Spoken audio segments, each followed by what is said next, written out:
संसार के 10 श्रेष्ठ धनुर्धरों के बारे में हमारे विचारों का क्रम जारी है।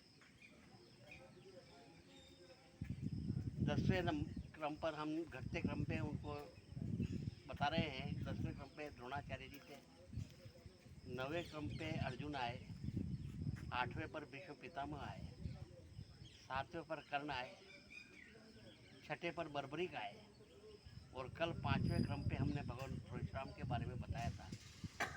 आज चौथे क्रम पे हम जिस महान धनुर्धर के बारे में चर्चा करने जा रहे हैं, तो हमें अब द्वापर युग से त्रेता युग की ओर लौटना होगा। त्रेता युग का महान धनुर्धर जिसे जाना जाते हैं, उनका नाम मेघनाद। लोग बाग मेघनाथ को मेघनाथ के नाम से बोलते हैं, जैसे कमलनाथ, ऐसे मेघनाथ। वो नाथ नहीं, नाद है। जब मंदोदरी के गर्भ से इनका जन्म हुआ था, तब बादलों की जोर की गड़गड़ाहट की आवाज़ सुनाई दी थी, तो उसका नाम इसलिए मेघनाद रखा गया कि वो बादलों की गड़गड़ाहट के साथ में पैदा हुए थे, इसलिए मेघनाद नाम उनका रखा।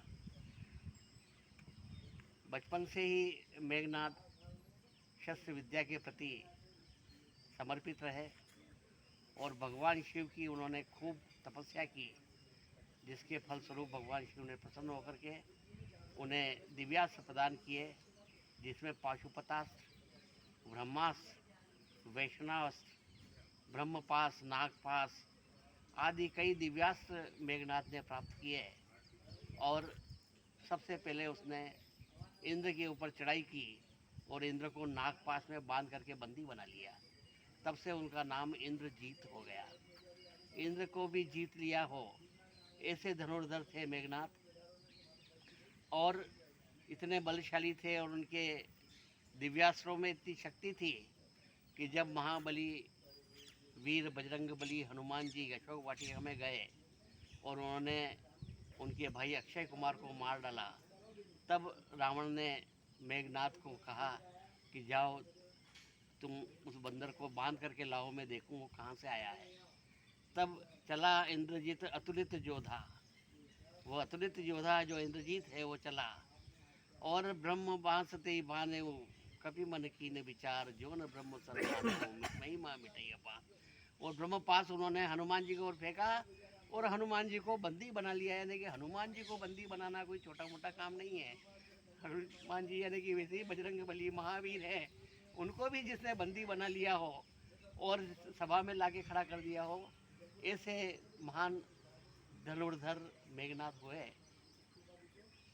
और जब राम रावण युद्ध चल रहा था, उस समय लक्ष्मण के ऊपर उन्होंने ब्रह्मास्त्र का प्रहार किया, तो ब्रह्मास्त्र को आते देख लक्ष्मण जी ने हाथ जोड़ दिए, तो ब्रह्मास्त्र वापस पलट के चला गया। तो उन्होंने वैष्णवास्त्र का प्रयोग किया, वह भी लक्ष्मण जी ने हाथ जोड़े तो वापस चला गया। पाशुपतास्त्र फेंका तो वो भी चला गया। तब कुंभकर्ण ने, जो उसकी कुल देवी निकम्बला देवी थी, उसकी खूब तपस्या की थी, उपासना की थी, यज्ञ हवन आदि किए थे और उनसे एक शक्ति प्राप्त की थी।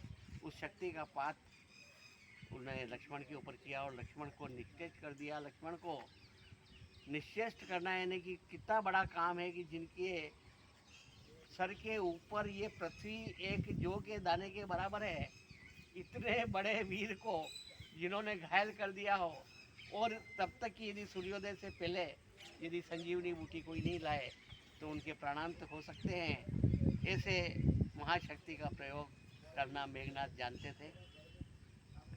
इस प्रकार से कई शक्तियों का प्रयोग करने वाले मेघनाथ महान धनुर्धर हुए और उन्हें इतनी कि मरने के बाद में भी उनका हाथ काम कर रहा था कि उन्होंने अपनी पत्नी सुलोचना के सामने लिख कर के दिया कि मैं मेघनाथ की भुजा हूँ। और जब सुलोचना वहाँ गई और तब उसने कहा कि यदि तुम पतिव्रता हो तो तुम्हारे मरे हुए पति का सर हंसना चाहिए, तब वह सर हंसने लगा। तो इस प्रकार के महान पराक्रमी मेघनाथ जो चौथे नंबर पे आए हैं, तीसरे नंबर पे उनसे बड़ा धनुर्धर और कौन हुआ उसके बारे में हम